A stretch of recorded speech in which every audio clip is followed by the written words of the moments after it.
और ये आयोजन जो है ये बैठक 10 दिनों तक चलने वाली है, जिसमें विश्व की धरोहर के रूप में जो मान्यता प्राप्त 1199 साइट है, उनका एक बार वापस री ऑडिट तो हो गई और साथ साथ में विभिन्न देशों ने जो प्रविष्टियां इस साल के लिए वर्ल्ड हेरिटेज साइट्स के डिक्लेयर करने के लिए भेजी हैं, उन पर भी विचार होगा। और जैसा अटल जी अक्सर कहा करते थे, निंदक नियरे राखिए आंगन कुटी छवाए, तो आप सब लोग उस भूमिका में भी जिस तरह से काम करते हैं, मुझे लगता है कि हम सबका दायित्व है कि आपको बैठने का, बातचीत करने का, आपको काम करने का एक अच्छा वातावरण मिले। इस दृष्टिकोण से जो आप लोगों की मांग थी, जोधपुर नगर निगम दक्षिण का अभिनंदन करता हूं कि उन्होंने आपकी मांग को स्वीकार करते हुए मेरे अनुरोध पर आपको कार्यालय की तो जो है वो सुविधा उपलब्ध कराई है। तो मैं देखें तो एक पर्यटकों का काफी मोह थोड़ा कम होता जाए, शूटिंग जो है वो दिन ब दिन कम होती जाती है, क्योंकि जोधपुर में एकल खिड़की नहीं है, जबकि जैसलमेर एक एकल खिड़की है। सब तरह की परमिशन एक ही जगह पे मिलती है। क्योंकि मुझे लगता है कि एकल खिड़की और परमिशन उसका एकमात्र कारण नहीं है, वो एक कारणों में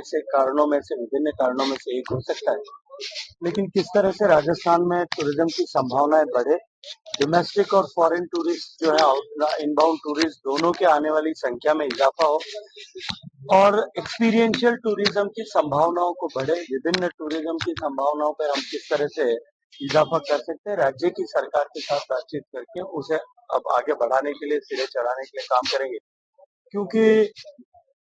टूरिज्म हमारे संविधान की धारणा के अनुरूप राज्य का विषय है, कि राज्य सरकार को प्राथमिक रूप से इस पर जो है अपनी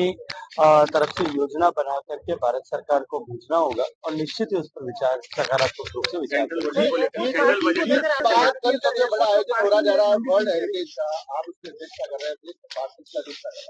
देखिए, भारत के लिए सौभाग्य का विषय है कि ग्लोबल वर्ल्ड हेरिटेज कमेटी जो यूनेस्को की कन्वेंशन के बाद जिसके 195 देश सिग्नेटरी हैं और हर देश को वर्ल्ड हेरिटेज कमेटी में जो स्टीयरिंग कमेटी है कन्वेंशन की, 21 देशों को हर 4 साल के लिए, 10 साल में से 4 साल के लिए उसमें सदस्य होने का अवसर मिलता है।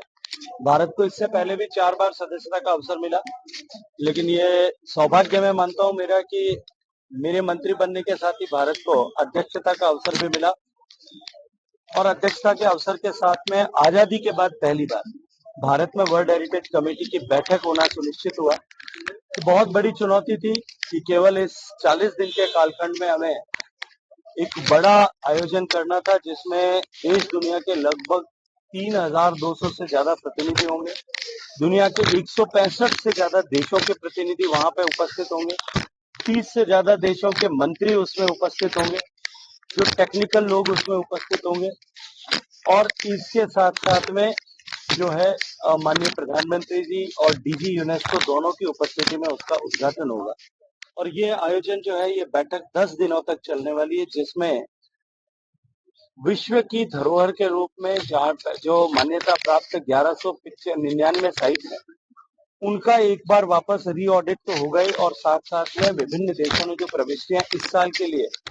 वर्ल्ड हेरिटेज साइट्स के डिक्लेयर करने के लिए भेजी हैं, उन पर भी विचार होगा। तो भारत के लिए निश्चित रूप से एक तरफ तो ये महत्वपूर्ण इसलिए है कि भारत की प्रविष्टि पर भी इस पर विचार होगा, भारत में एक और नई वर्ल्ड हेरिटेज साइट बनेगी, लेकिन उसके साथ साथ में भारत जिस तरह से अपने पुरातन विरासत के संरक्षण में, जो माननीय प्रधानमंत्री जी हमेशा कहते हैं कि विकास भी और विरासत भी,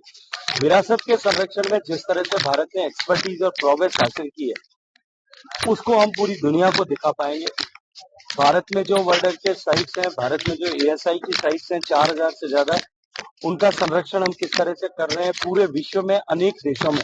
स्पेशली ग्लोबल साउथ कंट्रीज में हम जिस तरह से अपने तकनीकी कौशल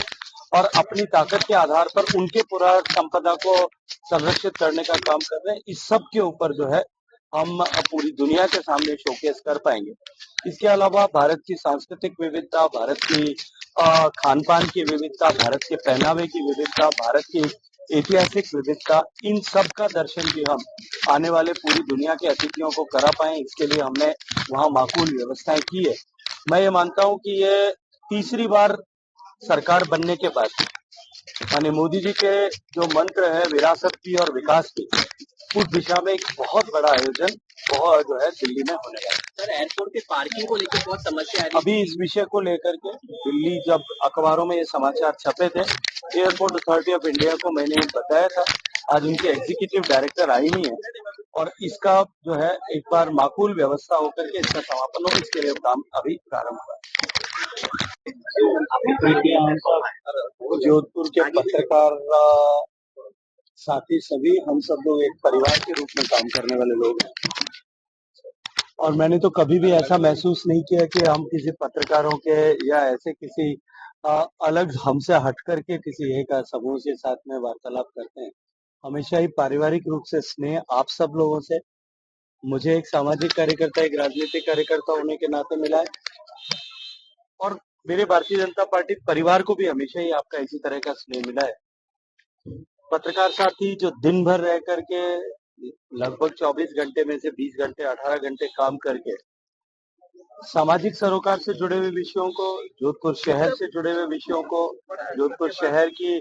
आवश्यकताओं को, जोधपुर शहर के सामने आने वाली चुनौतियों को जिस तरह से जनता के संज्ञान में लाते हैं, प्रशासन के संज्ञान में लाते हैं और जैसा अटल जी अक्सर कहा करते थे, निंदक नियरे राखिए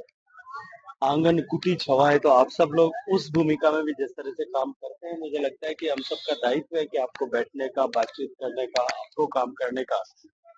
एक अच्छा